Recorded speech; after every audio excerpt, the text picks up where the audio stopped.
Sinasakal ka ba habang natutulog?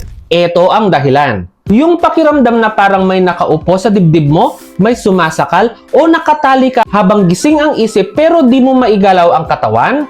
That's called sleep paralysis. Nangyayari siya kapag na-stuck ka between tulog at gising. Madalas itong lumalabas kapag kulang ka sa tulog, sobrang stress, o baliktad yung body clock mo. Lalo na sa mga puyat, graveyard shifts workers at students na laging bagsak sa pagod. Hindi ito dahil sa multo o aswang kahit maraming kwento. Scientific explanation siya ng utak na di sabay nagising ang consciousness at body response. At kung madalas mo itong maranasan, baka kailangan mo na rin ng professional help. Ikaw, ilang beses ka nang parang sinakal sa panaginip tapos paggising mo, pawis na pawis ka na.